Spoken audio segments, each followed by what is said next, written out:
Halo para pecinta sepak bola tanah air, kembali lagi bersama kami. Kursi pelatih timnas Indonesia sedang panas-panasnya nih. Setelah kepergian Patrick Kluivert yang dianggap gagal membawa Garuda terbang tinggi di kualifikasi Piala Dunia 2026, PSSI kini tengah berburu nahkoda baru. Sejumlah nama besar pun mulai beredar. Mulai dari deretan pelatih asal Belanda seperti Erik ten Hag, Mark van Bommel, hingga Philip Cocu, ada juga nama-nama dari luar Belanda. Sebut saja Jesus Koses, Timur Kapase, dan pelatih PSM Makassar Bek Nahdu Tavares. Bahkan, nama yang sudah tidak asing lagi di telinga kita, Sintayong, juga kembali masuk dalam bursa.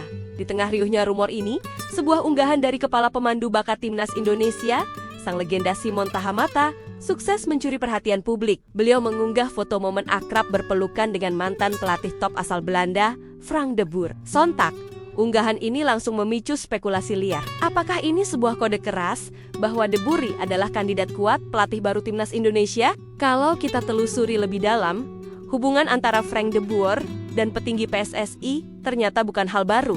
Ketua Umum PSSI, Erick Thohir, pernah bekerja sama dengan De Boer saat beliau masih menjabat sebagai Presiden Inter Milan.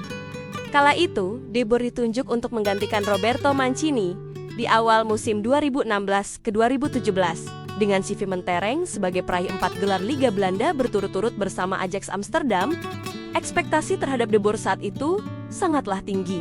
Namun, apa yang terjadi di Inter justru menjadi salah satu titik terendah dalam karier kepelatihannya. Sempat menjanjikan di awal, performa Inter di bawah asuhannya justru terjun bebas. De Boer hanya bertahan selama 85 hari, atau 14 pertandingan saja, sebelum akhirnya dipecat. Dari 14 laga tersebut, Inter hanya mampu meraih 5 kemenangan, 2 hasil imbang, dan menelan 7 kekalahan. Timnya hanya mencetak 15 gol dan kebobolan 19 gol. Sebuah catatan yang membuat namanya, sayangnya, masuk dalam daftar pelatih terburuk dalam sejarah Inter Milan.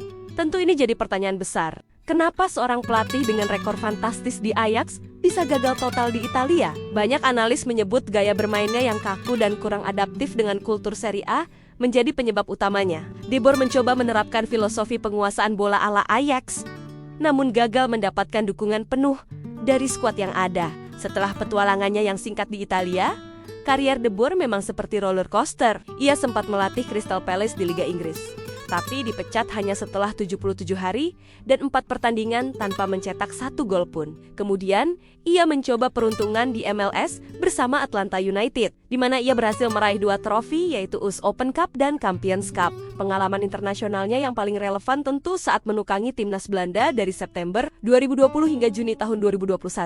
Di tangannya, tim oranye mencatatkan rekor yang cukup solid. Dari 15 pertandingan, ia meraih 8 kemenangan, 4 hasil imbang, dan hanya 3 kali kalah. Namun, langkahnya bersama Belanda harus terhenti secara mengecewakan di babak 16 besar Euro 2020 setelah dikalahkan oleh Republik Ceko.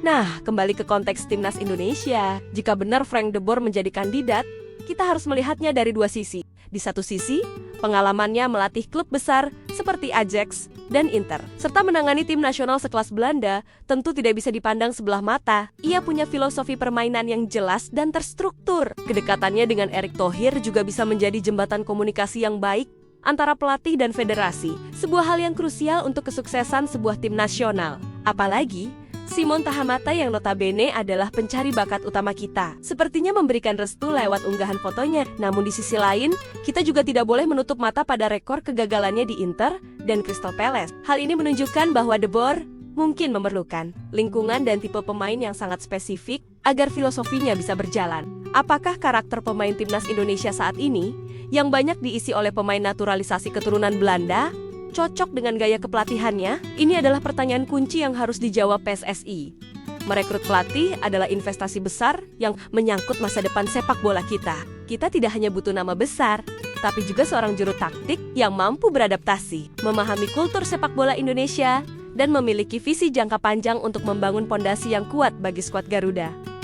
Jadi, menurut kalian bagaimana? Apakah Frank de Boer adalah sosok yang tepat untuk membawa timnas Indonesia ke level berikutnya? Ataukah ini hanya sebatas rumor yang dipicu oleh sebuah foto? Tulis pendapat kalian di kolom komentar ya, kita diskusi bareng-bareng.